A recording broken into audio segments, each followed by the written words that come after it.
യാത്രകൾ എന്നും മനോഹരമല്ലേ? പ്രത്യേകിച്ച് അത് നമ്മുടെ പ്രിയപ്പെട്ടവരുടെ കൂടെ ആകുമ്പോൾ അത് അതിമനോഹരം എന്നല്ല പറയാറ്. അപ്പോൾ ഞങ്ങളൊരു യാത്ര പോയി കേട്ടോ. ഞങ്ങൾ തനിച്ചല്ല പോയത്, എൻ്റെ സിസ്റ്ററും ഫാമിലിയും എൻ്റെ കൂടെ ഉണ്ടായിരുന്നു കേട്ടോ. യോബ് നബിയുടെ കബറിടത്തിലേക്കായിരുന്നു യാത്ര കേട്ടോ. ആ പ്രവാചകനെക്കുറിച്ച് ചെറുതല്ലാത്തൊരു വിവരണം നമുക്ക് ഫ്രണ്ടിൽ ഗേറ്റിൽ തന്നെ എഴുതിയിട്ടുണ്ട്. അത് കഴിഞ്ഞ് അകത്തേക്ക് കിടക്കാൻ വലിയൊരു വിശാലമായ ഒരു ഗേറ്റും ഉണ്ട് കേട്ടോ. അപ്പോൾ കഴിഞ്ഞ പ്രാവശ്യം ഇവരിവിടെ വന്നിട്ടുണ്ടെ ഇവിടെ പോകണമെന്ന് ആഗ്രഹിച്ചു. പക്ഷേ ഇതിൻ്റെ എന്തോ മെയിൻ്റനൻസ് പണികളൊക്കെ നടക്കുമായിരുന്നുകൊണ്ട് ഞങ്ങൾക്ക് അവിടെ കയറാൻ സാധിച്ചില്ല, അത് ക്ലോസ്ഡ് ആയിരുന്നു. അപ്പോൾ ഈ പ്രാവശ്യം ഇവർ വരുന്നതിന് മുന്നേ തന്നെ ഞങ്ങൾക്ക് അറിവ് കിട്ടിയിരുന്നു കേട്ടോ, ഇത് ഓപ്പൺ ആണ്. അപ്പോൾ ആദ്യം തന്നെ അവരെ കൊണ്ട് വന്നത് ഇവിടെയാണ്. യോബ് നബി എന്ന് പറഞ്ഞാൽ ക്രിസ്ത്യൻസിൻ്റെ ബൈബിളിനകത്തെ യോബ് തന്നെയാണ് കേട്ടോ. യോബിൻ്റെ സെയിം കഥയാണ് ഇവരും വിശ്വസിക്കുന്നത് തന്നെ. അങ്ങനെ നമ്മൾ ഗേറ്റൊക്കെ കടന്ന് വിശാലമായൊരു മുറ്റമൊക്കെ കടന്ന് കയറി ചെല്ലുന്ന ഒരു നടപ്പാതയാണ് കാണുന്നത്. ആ നടപ്പാതയിലൂടെ ഇരുവശത്തും മാവും പേരയും ഒക്കെ കണ്ടിട്ട് അതിശയിച്ച് പോകുന്നവർ, ഞങ്ങൾ അതിശയിക്കത്തില്ല, ഞങ്ങളിത് നേരത്തെ കണ്ടിട്ടുള്ളതാണ്. പക്ഷേ അവർ കൂടെ വന്നവർ അത് അവർക്ക് അതിശയമായി കേട്ടോ. മാവും പേരയൊക്കെ കണ്ടിട്ട് നമ്മുടെ നാട്ടിലെ പോലെ ഒരു കാലാവസ്ഥ ആയതുകൊണ്ട് ഇവിടെ അതൊക്കെ വളരും. അവരതൊക്കെ നല്ല ഭംഗിയായിട്ട് തന്നെ വെച്ച് പിടിപ്പിച്ചിട്ടുണ്ട് കേട്ടോ. വെച്ച് പിടിപ്പിക്കുക മാത്രമല്ല അവരതുപോലെ അത് മെയിൻറ്റെയിൻ ചെയ്യുന്നുണ്ട്. ചെറിയൊരു കെട്ടിടത്തിലേക്കാണ് കേട്ടോ നമ്മൾ ഈ നടപ്പാത കഴിഞ്ഞെത്തുന്നത്. അവിടെ ഈ യോബ് നബിയുടെ കാൽപാദം പതിഞ്ഞു എന്ന് വിശ്വസിക്കപ്പെടുന്ന ഒരു പാറയുണ്ട്. അത് അവർ കെട്ടി കാണാനായിട്ട് സൂക്ഷിച്ചിട്ടുണ്ട്. പക്ഷേ 4 വർഷം മുന്നേ ഞങ്ങൾ വരുമ്പോൾ ഇച്ചിരി തെളിവായിരുന്നു കേട്ടോ ഇത് കാണാൻ. ഇപ്പം കാറ്റും മഴയൊക്കെ സ്ഥിരമായിട്ട് അടിക്കുന്നതുകൊണ്ടാവും അതിൻ്റെ ഒരു കാഴ്ച നമുക്ക് മങ്ങിപ്പോയ പോലെ തോന്നിയിട്ടുണ്ട് കേട്ടോ. അപ്പോൾ അത് കടന്നു ചെല്ലുന്നത് പിന്നെ ചെറിയൊരു ഹാളിലേക്കാണ്. ആ ഹാളിലാണ് യോബ് നബിയുടെ കബറിടം ഉള്ളത്. ഇതിൻ്റെ നേരെ പിറകിൽ തന്നെയാണ് കേട്ടോ ആ കെട്ടിടം. ഒരു ഹാളിൻ്റെ വലിപ്പം മാത്രമുള്ളൊരു കെട്ടിടമാണ്. അവിടേക്ക് നമ്മൾ പാദരക്ഷകളൊക്കെ ചെരുപ്പൊക്കെ പുറത്ത് ഊരി ഇട്ടിട്ട് വേണം കയറാൻ. അവിടെ പ്രത്യേകിച്ച് എഴുതി വെച്ചിട്ടുണ്ട് കേട്ടോ. അപ്പം എല്ലാ ഭാഷക്കാർക്കും മനസ്സിലാവുന്ന രീതിയിൽ എല്ലാ ഭാഷയിലും അവർ എഴുതി വെച്ചിട്ടുണ്ട്. അപ്പോൾ നമ്മളവിടെ കയറി ചെല്ലുമ്പോൾ വലിയൊരു കബറിടമാണ്. നമ്മുടെ നാട്ടിലൊക്കെ കാണുന്ന പോലെയല്ല, പഴയ മനുഷ്യർക്ക് നല്ല നീളം ഉണ്ടായിരുന്നാണ് പറയപ്പെട്ടിരുന്നത്. പിന്നെ എൻ്റെ അമ്മച്ചിയൊക്കെ വല്യമ്മച്ചിയൊക്കെ പറയുന്നത് ഞാൻ കേട്ടിട്ടുണ്ട്. പക്ഷേ എനിക്ക് അറിഞ്ഞുകൂടാ സത്യമാണോ ഇല്ലയെന്ന്.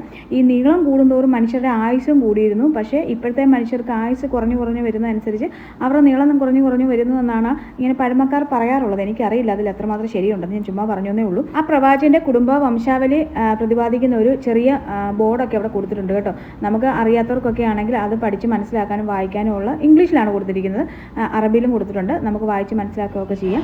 അപ്പോൾ അതൊക്കെ കണ്ടിട്ട് ഞങ്ങൾ കുറച്ച് നേരം അവിടെ നിന്ന് കുറച്ച് ഫോട്ടോസൊക്കെ എടുത്തു. അതിനൊന്നും നമ്മുടെ കുഴപ്പമില്ല, ഫോട്ടോസ് എടുക്കുന്നതിനകത്ത് വീഡിയോസ് എടുക്കുന്നതിനകത്ത് യാതൊരു റെസ്ട്രിക്ഷൻസും ഇല്ല. പക്ഷേ അവർക്ക് ശല്യം ഉണ്ടാക്കാത്ത രീതിയിലാവണമെന്ന് മാത്രം കുറച്ച് പേരെ അവർ നിസ്കരിക്കുന്നുണ്ടായിരുന്നു. ചിലർ ആ തുണിയൊക്കെ പൊക്കിയിട്ട് നോക്കുന്നുണ്ടായിരുന്നു കേട്ടോ. അത് അനുവദനീയമാണോ എന്ന് അറിയാത്തതുകൊണ്ട് ഞങ്ങൾ അതിനൊന്നും മുതിർന്നില്ല.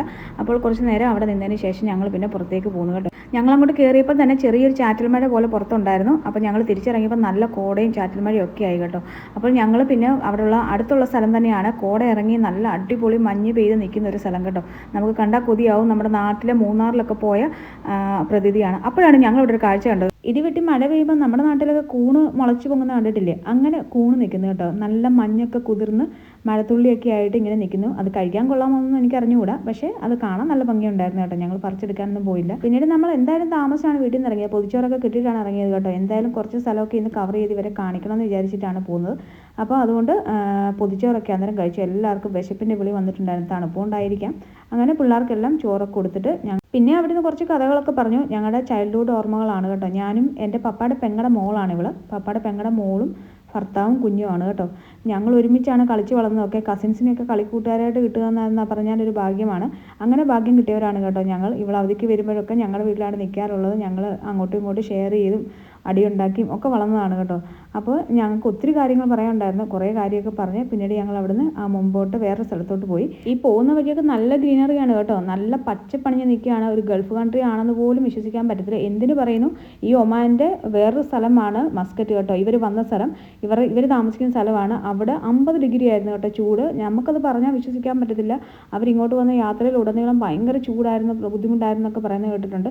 സലാലയുടെ ബോർഡർ കഴിയുമ്പം നല്ല തണുപ്പും കുളിർമയും ഒക്കെ ആയിരുന്നു അവർ പറഞ്ഞു കേട്ടിട്ട്. എന്തായാലും പോയി മീൻ നോക്കണമായിരുന്നു. അവരെ ഫിഷ് മാർക്കറ്റ് ഒന്ന് കാണിക്കാമെന്ന് വിചാരിച്ചു കേട്ടോ. മസ്കറ്റിൽ ഇതിലും വലിയ ഫിഷ് മാർക്കറ്റാണ് ഉള്ളത്, എങ്കിലും ഞങ്ങളുടെ ഫിഷ് മാർക്കറ്റ് ഒന്ന് അവർ കണ്ടിരിക്കട്ടെ എന്ന് വിചാരിച്ചു കേട്ടോ.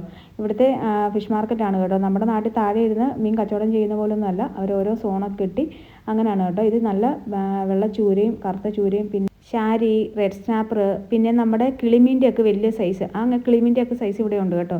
അങ്ങനെ കുറേ ടൈപ്പ് മീനുകളുണ്ടായിരുന്നു. അപ്പോൾ അതിനെയൊക്കെ അവർക്ക് പരിചയപ്പെടുത്തി കാണിച്ചു കൊടുത്തിട്ട് ഞങ്ങളിങ്ങനെ പോരുകയാണ്. അവരും ഇത് അവിടെ കണ്ടിട്ടുണ്ടെന്ന് പറഞ്ഞു കേട്ടോ. അതിൻ്റെ ഇടയ്ക്ക് ഇങ്ങനെ മുതുക് പൊങ്ങിയിരിക്കുന്ന ഒരു മീനെ ഞാൻ കണ്ടു കേട്ടോ. ഞാൻ എൻ്റെ പേരൊക്കെ ചോദിച്ചുകൊണ്ട് നിൽക്കുകയായിരുന്നു. അങ്ങനെ ഞങ്ങൾ ഫിഷ് മാർക്കറ്റിൽ നിന്ന് ഇറങ്ങി. പിന്നെ ഞങ്ങൾ പോയത് മാഗ്നറ്റിക് പോയിന്റിലേക്കായിരുന്നു. അത് അടുത്തൊരു വീഡിയോ ആയിട്ട് ഇടാം, കാരണം അല്ലെങ്കിൽ ഒരു വീഡിയോ ഒത്തിരി ലോങ് ആയി പോകും. അപ്പോൾ നിങ്ങൾക്ക് ഇഷ്ടപ്പെട്ടെങ്കിൽ ലൈക്ക് ചെയ്യാൻ മറക്കല്ലേ.